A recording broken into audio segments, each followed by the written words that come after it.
سمینا و اسینا، سورہ بقرہ آیت 93۔ ہم نے سنا اور ہم نے نافرمانی کی۔ پچھلے کئی دنوں سے میرے ذہن اور دل میں یہ الفاظ گونج رہے تھے۔ آج جب گونجے تو دل نے اچانک کہا، یہ لوگ بھی کیا لوگ ہیں، مر کیوں نہیں جاتے؟ کیسا پر اعتماد جملہ ہے، ڈٹائی کی انتہا ہے کہ انتہا کا لفظ ہلکا پڑ جائے۔ سمینا و اسینا، ہم نے سنا اور ہم نے نافرمانی کی، نہ فکر نہ فاقہ، مگر یہ جملہ تو ہے نافرمانوں کا۔ ان کے لیے ابدی جہنم کا اعلان اللہ نے خود کیا ہے۔ یہ وہ لوگ ہیں جن کے دل و دماغ سیاہ ہو چکے ہیں۔ یہ وہ جنس ہیں جن کے آنکھ کان پر اللہ پاک نے خود مہر لگا دی ہے۔ یہ سن اور سمجھ نہیں سکتے دین کی بات، خود کے بھلے کی بات۔ یہ دیکھ نہیں سکتے سیدھے راستے کی جانب۔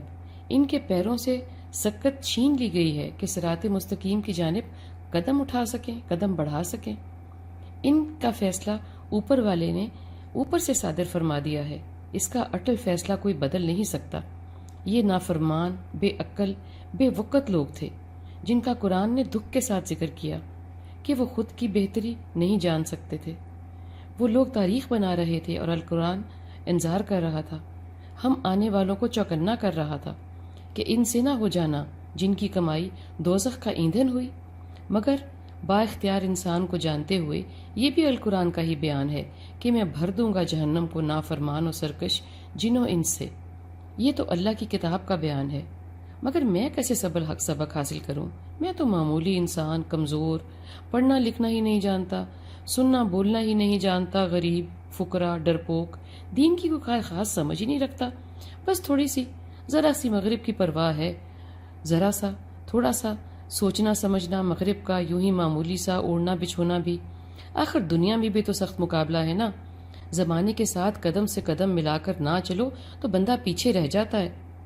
جو زمانے کی فکر میں گھلا ہے وہ انسان، بندہ تھوڑا ہی نہ ہے، وہ تو بس انسان ہے۔ جاندار کہہ لیں، جھلا، جانور یا حیوان، سانسیں پوری کرنے والی بھٹی ہے، اور کیا۔ وقت کھڑا نہیں رہتا، ہر پیدائش کو موت جو ہے۔ جوانی کی سمجھ بوجھ، جوانی کی چستی، جوانی ہی کی عقل شکل، جوانی کی محبت و معرفت، جوانی کی سیاحت، جوانی کی شوخی، جوانی کی طاقت۔ ہم جوانی کی طاقت چستی کن کاموں میں لگا دیتے ہیں؟ نہ سننے میں، یا نہ سمجھنے میں، یا دل و دماغ کی مثبت سوچ کو جھٹکنے میں، یا سمینا و اسینا، ہم نے سنا اور ہم نے نافرمانی کی۔ استغفر اللہ۔ کل ہی کسی نے مجھے کہا، میں ایسے ہی گرمی میں فاقہ کرنے سے کوئی عقل مندی نہیں سمجھتا، کوئی لاجک ہے کیا؟ میرے پاس تو بھائی کوئی لاجک نہیں ہے۔ میں نے تو کبھی یہ سوچا ہی نہیں کہ لاجک کا جمع کرنا آج کا منطق ہے۔ لاجک ڈھونڈو تاکہ ہاتھ سے وقت پھسل جائے اور لگے ہاتھوں میری سانسیں بھی ساتھ لے جائے۔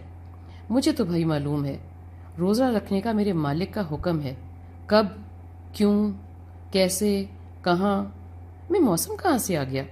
حکم ہے، تابع داری تو کرنی ہوگی، بلا چونچرا۔ اگر کوئی ٹھوس عذر نہیں ہے تو حساب تو ہوگا اور عدل سے ہوگا۔ میری سوچ تو یہی ہے، اللہ پاک کا وعدہ ہے۔ میں تو کہتا ہوں سمینا و اطانا۔